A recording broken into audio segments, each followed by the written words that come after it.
Production విషయంలో కానీ మీకు వచ్చే సౌకర్యాలు కల్పించడం కానీ మీకు పూర్తి సహకారం ఇస్తాము. ఓకే, కానీ మీతో పాటుగా ఇంకొంతమంది చేర్చాను. ఇంత బలం పెరిగితే అన్ని సౌకర్యాలు పెరుగుతాయి. ఎప్పుడు గుర్తుపెట్టుకోండి, సంఖ్య ఎంత పెరుగుతుంది. ఇవాళ నా పిల్లగాడు పోతున్నాడు, ఓకే, నా పిల్లగాని మంచి చదువు కావాలి, మంచి సౌకర్యం కావాలంటే అంతటి ఇంకొక ఇద్దరు ముగ్గురు పోవాలి.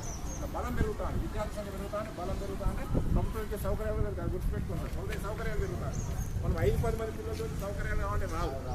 ఎంత సంఖ్య విద్యార్థి సంఖ్య పెరిగితే అంత ఎక్కువగా ప్రభుత్వం ఇస్తుంది. ఒక ఉదాహరణ చెప్తా, ప్రైవేట్ ప్రాథమిక స్థాయిలో 30 మంది కంటే ఎక్కువ విద్యార్థులు అంటే 5 కంప్యూటర్లు ఇవ్వబోతుంది గవర్నమెంట్ ఈ సంవత్సరం. 30 కంటే ఎక్కువ విద్యార్థులు 5 కంప్యూటర్లు ఇవ్వబోతుంది. అంటే మన కంప్యూటర్ అయితే ఏ సౌకర్యం కూడా మనకు విద్యార్థుల సంఖ్య కావాలి. ప్రతిసారి మీరు మీ అందరి అందరూ కూడా మీ బంధువులు అయి ఉంటుంది, మీ స్నేహితులు అనేది ఆ స్నేహితులకు. ఎందుకంటే మనం అందరం కూడా ఇక్కడికి వచ్చున్నామంటేనే మనకు ఆర్థిక పరిస్థితి అందరూ కూలి నాలు చేసుకొని చిన్న దుకాణంలో పని చేసుకొని చేసేది. సో వచ్చేది మనకు 5,000 10,000లో 2,000 3,000 మనము పాఠశాలను పెట్టి ఇబ్బంది కూడా. సరే మనం ప్రత్యామ్నాయం లేకపోతే ఖర్చు పెడతాం, కానీ ఉన్నాక కూడా బాధ అనిపిస్తుంది. ఓకే, దగ్గరలో మనకు కిలోమీటర్ పనులు అంత మంచి పాఠశాల ఉండేది.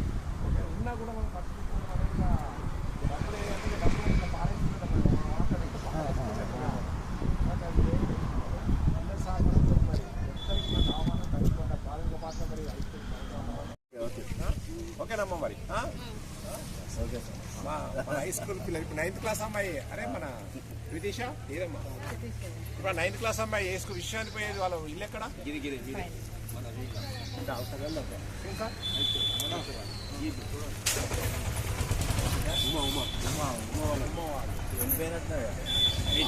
పేరెంట్స్ ఉన్నారా? చదువుకు ప్రాధాన్యత ఇస్తామమ్మా. మీకు అందరూ తెలుసు కడుపుకొండ ఈ స్కూలు ఇప్పుడు లింగరాజు వచ్చిన తర్వాత మడపని కూడా మాకు లైన్ కదా, మాకు లైన్ టీచర్ ఉంది. ఓకే, ఇబ్బంది పడ్డా ఇప్పుడు అది ఏం లేదు.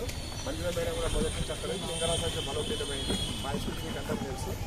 సో చదువు మొదటి ప్రాధాన్యత, చదువు ప్రమోషన్ ఫస్ట్ ప్రాధాన్యత ఇస్తాం. దాంతో పాటుగా మనకు అందరూ తెలిసి యూనిఫామ్ ఇస్తున్నాం. మనం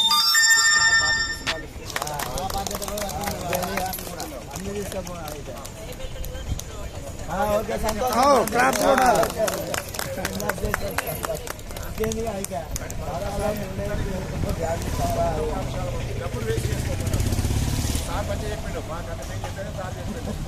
మేము అద్దాలు గిద్దాలు ఉండవు కదా, చదువు ఉంటుంది. అద్దాలు గిద్దాలు